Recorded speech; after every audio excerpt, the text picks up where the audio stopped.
are you asking me questions? Yes. Anyone can ask a question? You wish? Yes, I think that's better. Raise your hand, please. Yes. Thank you to be here. My question is, what is your opinion about the exhibition fights now? Because every boxer wants to get back, even when they are retired for a very long time. That's a very serious question, because we should be able to do what we want to do at any age, except at age where you may stand the possibility of getting hurt. I mean, an exhibition is kind of a, well, the way I view it, is a kind of a, you know, just messing around, just showing what you can do. Where's Roberto? Is Roberto here? He was here? Roberto. Roberto. Duran. Is Tommy Hearns here? No, not Tommy. Is Donnie Lavon here? Downstairs. Please bring him. Yes, I mean, I can really discuss this. Passman is here. PD Pass. Vinny? You know, again, I mean, I'm 65 years old. But, you know, I feel great. I don't feel 65, whatever that feels like.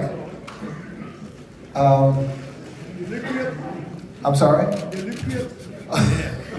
You know, but boxing gave me a life. If it wasn't for boxing, I wouldn't be alive here talking to you guys. I mean, and majority of times, 99% of times, it's for financial reasons. But you know what? I don't look down upon it. I clap, I watch it. I mean, who knows? I mean, life is what you make it. Yes? Okay. Why is it so difficult for a boxer, especially a famous and very successful boxer, to retire? They always seem to go on a touch too long. Why is it so difficult for a boxer to retire? You know, I'm an expert. You know, for me, the first time I retired, I was like, I think 25, and that was due to a partial detached retina. And, but thank God for medical technology that they could fix it. And in fact, my ophthalmologist said, Ray, your eye is better than your other eye after the surgery. And I understood the concern from people being, you know, I was coming back and against Marvin. There was major concern. But the WBC believed in me, and thank you once again. Thank you again.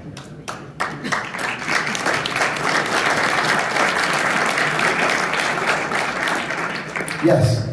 Ray, I know you're a fantastic champion, amateur and pro, Olympic gold medalist.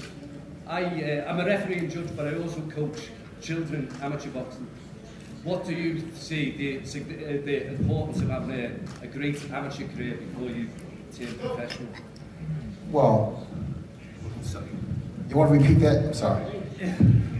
I say, you know, as everybody here will know, you are a fantastic, great champion, amateur and professional, Olympic gold medalist. But I coach young children, amateur boxing, keep them off the streets. And for somebody like yourself who went on to great things, what do you see as the importance of having a great amateur career before turning professional? Extremely, as much as I can say extremely, it's so important. First of all, you'll know the basic fundamentals, the 1, 2, how to protect yourself, how to duck, because I started boxing when I was 9 years old. And I remember like it was yesterday. My first sparring match, the kid hit me in the nose, and I said, well, that's it. And I quit. I retired. And I came back when I was like 14 years old, and I put those gloves on, and it was like I found boxing, boxing found me, or we found each other from that point on, my career was on the road. Yes. Thank you, Ray. Thank you. Great. Nowadays, I'm sure you're aware, there's social media. It's a different time than when you were younger fighting. And you'll see oftentimes older folks using social media, arguing with younger folks about this era being better than that era, this guy. They come up with dream matchups that could never have happened because of the disparity in ages. Do you have any feeling about the current era of fighters versus, say, your era? You know what?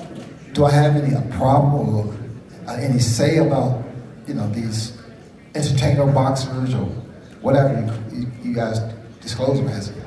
You know, at first I was like, but it's okay, you know, if it helps the sport of boxing. Boxing's going to continue to change. Football's going to continue to change. Everything is going to continue to change hopefully for the betterment of the sport. But I had no problem with it. The only problem I have is the fact that they're making more money than I used to make. It's a different tax bracket.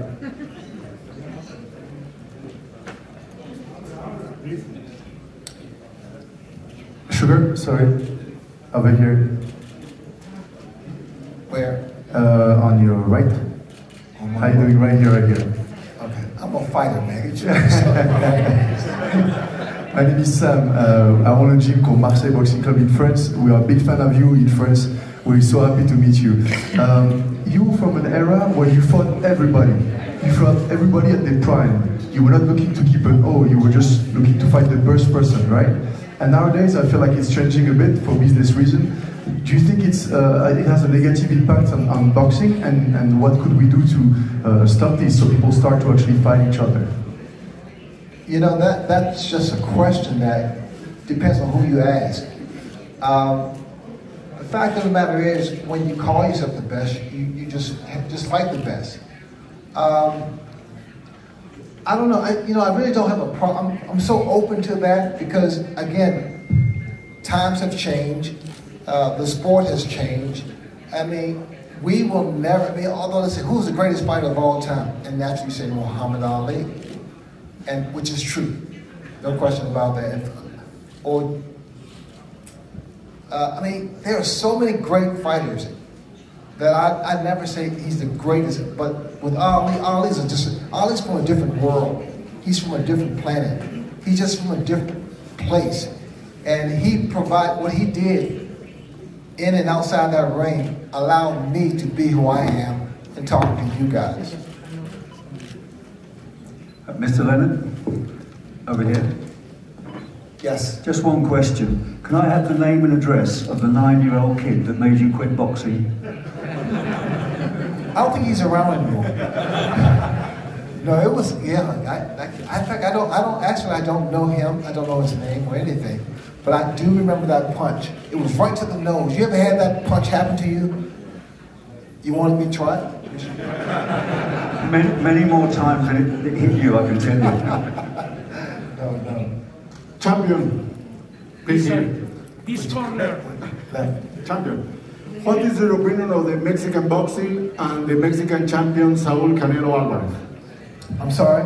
What is your opinion about the Mexican boxing and the Mexican champion Saul Canelo Alvarez? Alvarez, I mean, from day one, when I first saw this kid, I said, he's going to be something. And he has not proven me wrong.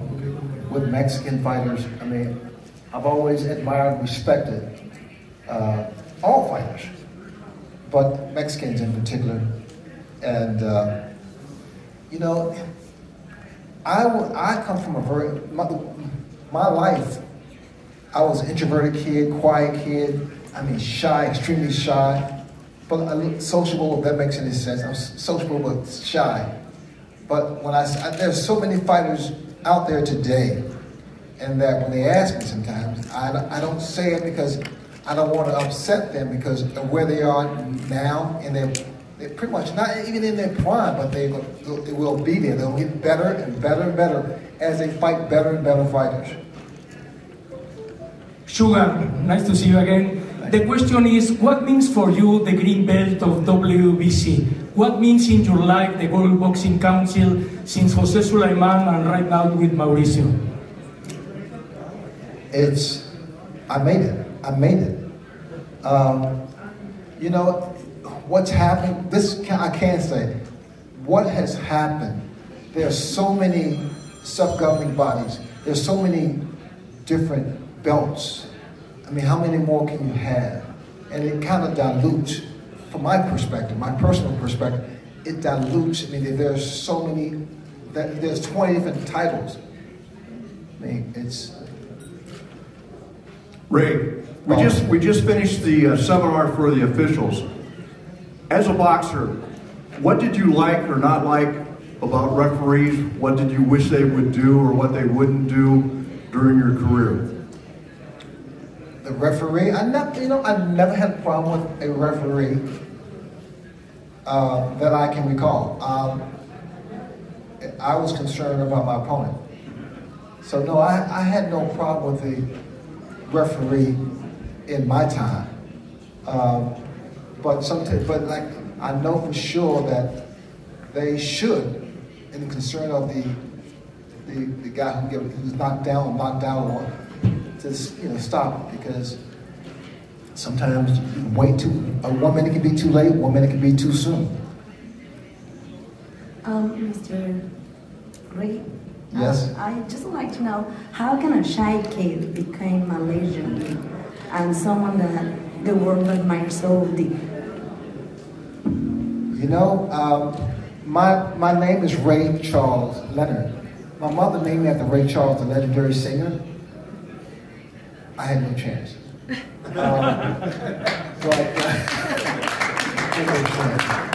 I don't know, because when I show my kids, my grandkids, my fights, they look at the film and then they look at me, because I'm so different than I was in the ring. You became an another. Oh, yeah, exactly. Just a whole different dynamic.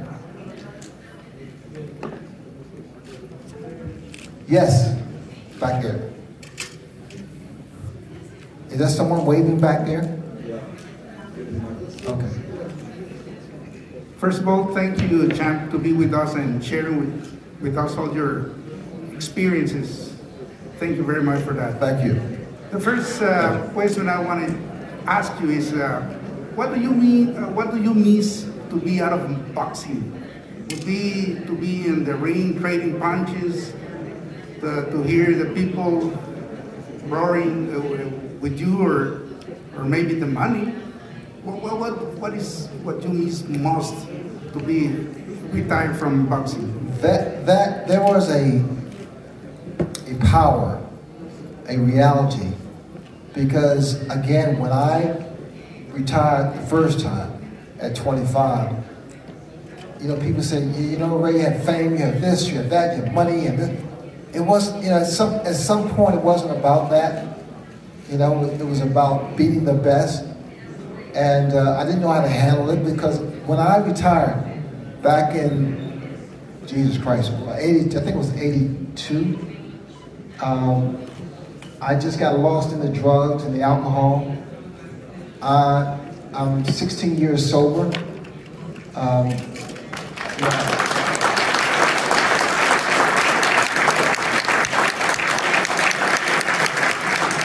You know what? Boxing has given me so much. Boxing has given me so much, and I want to say something that not very few people know. The fact that I was sexually assaulted as a kid, and I kept it to myself. And you know what allowed me to climb over that and be verbal about that was boxing. Boxing allowed me to feel strong enough to talk about something so delicate, something so controversial, something so unbelievable. But I give boxing a big hug because it made me who I am today. Thank you.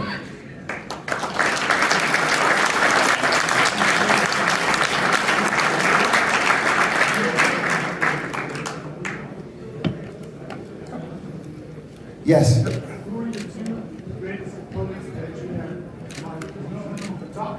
My top two opponents that I faced, Roberto Duran. Is he in here yet? Is he here? He's in here? He's out there. Well, when you see him, tell him I love him. In fact, he was my first loss. He taught me so much. I received so much, although it was painful that I lost my first professional fight. But, I mean, I didn't like him at first, but now we're friends, and I love Roberto Duran. Do you believe that it's a good move for Canelo going from 168 for the cruiserweight? The cruiserweight? You know what, I did that with Duran. There was a vacant 168, the light heavyweight, and it was on the line. And he hit me so hard. He hit me so hard. Every time he hit me, he hurt me. The knockdown, well, I was in total control. But I learned something because I relinquished that crown like the next day. I couldn't be a light heavyweight or even a super middleweight. He's moving from 168 to 200, maybe. It's you'll feel it. Let me show you something.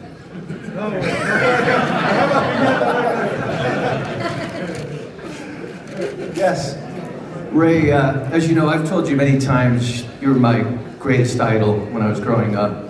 And I always saw you as like this unbelievable promoter of the sport. I mean, you took the sport into a new level with pay-per-view, the fights with Tommy Hearns, Roberto Duran, Marvin Hagler, all of that, and you fought the best, and we've kind of addressed that.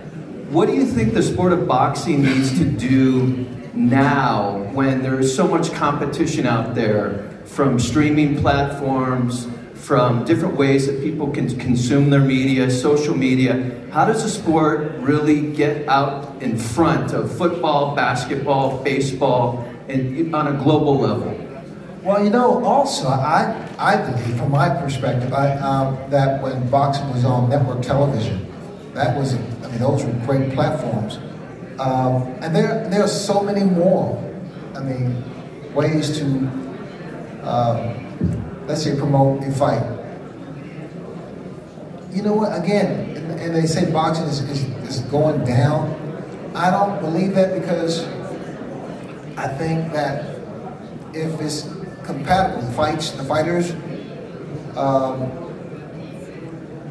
boxing fans love boxing, but they want to see great boxing, exciting boxing. And you know what, again, I'm an optimist, and I won't give up on boxing, put it that way.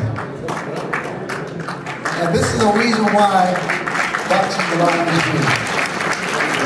And I want to say something. Roberto, you here? You here? I want to fight again, yeah. But the weight has to be maybe 150. Hello? Roberto? Yes. You want to do it? Yeah, but don't hit my face. You can't hit my face, okay? Hey, my legs no good. Your legs no good? That's wonderful.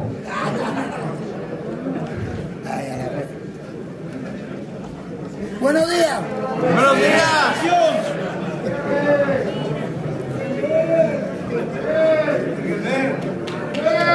Arriba con la piedra.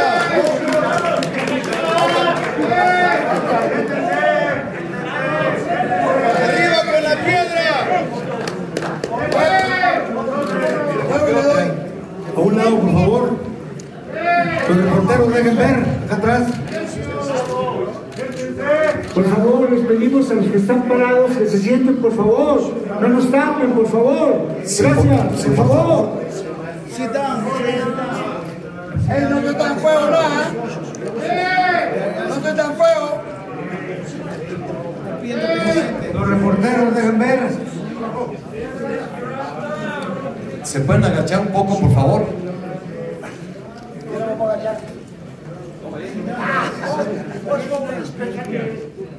¿Qué pasa? What's wrong with this picture? I'm shorter than Roberto Duran.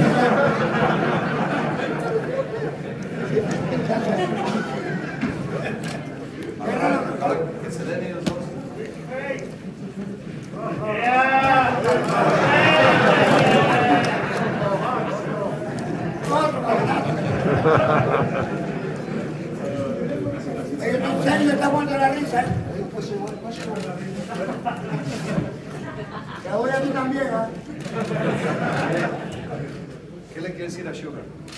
Bueno, yo no hablo inglés.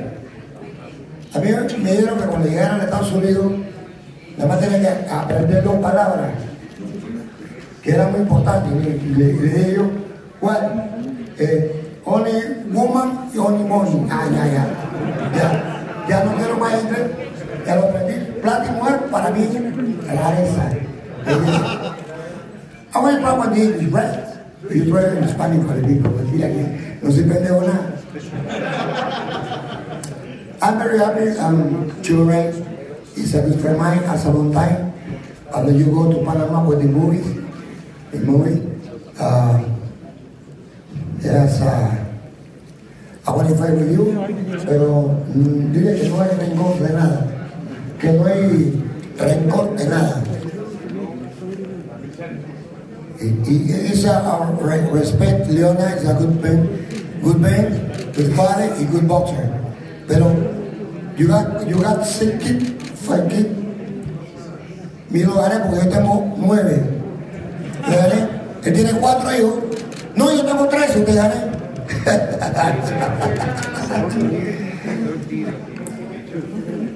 Sí, ahí también soy bueno, Pero bueno, estoy contento de estar aquí. Gracias al señor Mauricio Suleiman. Conocí a su santo padre, que el padre descanse.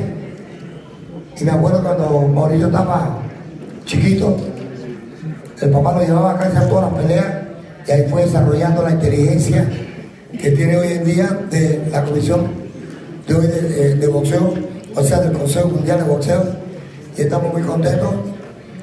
Y gracias a Dios por la felicidad que tengo de cocheo, Mauricio Suleiman.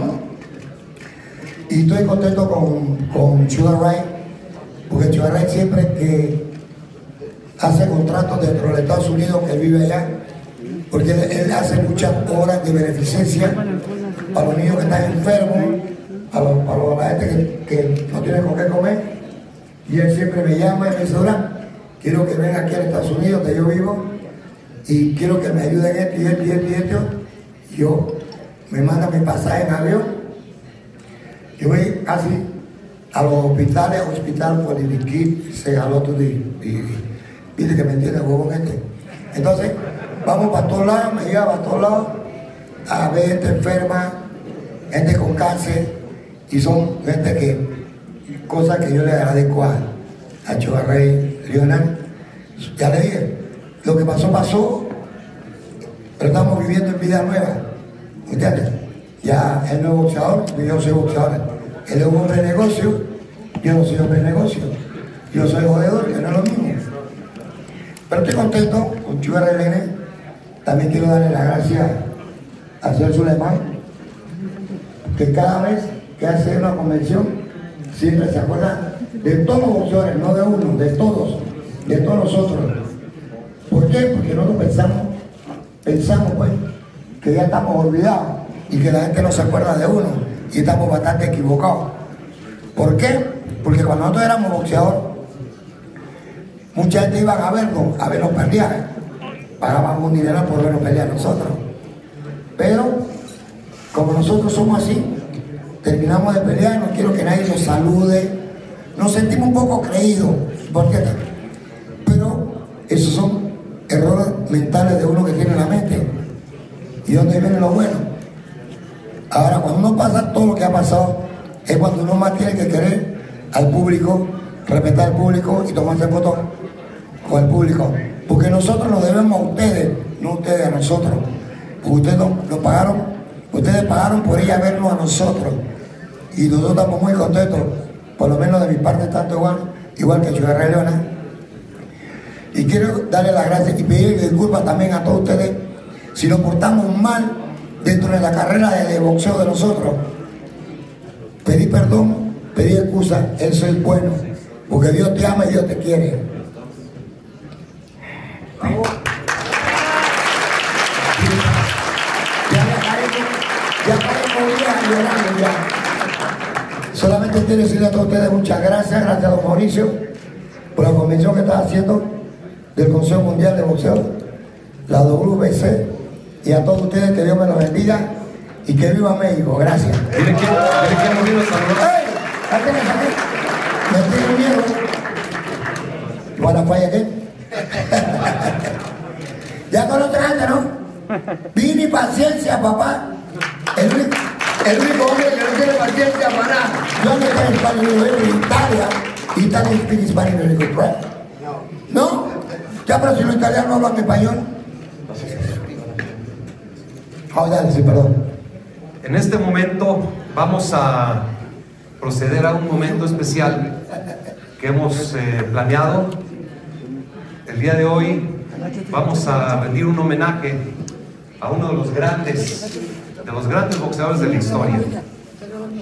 Lamentablemente se fue y ya no está con nosotros, pero aquí está en imagen. Marvin Hagler passed away, being one of the greatest fighters, made a great hero with all of you. And we ask everyone to play 1 minute of applause in the memory of Marvelous Marvin Hagler. 1 minuto de aplausos para Marvin Hagler, por favor.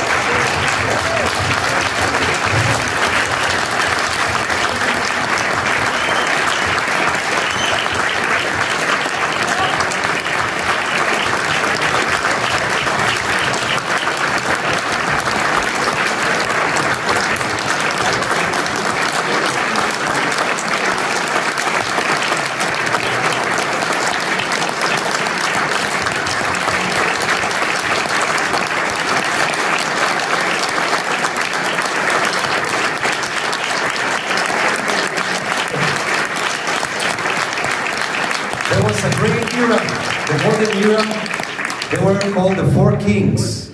So here are the Four Kings in the piñatas: Tommy Hearns, Marvin Hagler, Sugar Ray Leonard, and Roberto Duran. This is a very special moment in our convention. I'm very proud to be here.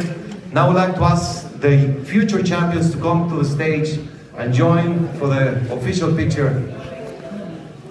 Ray Picasso and El Pollo Aguilar are here. Is there any other fighter there?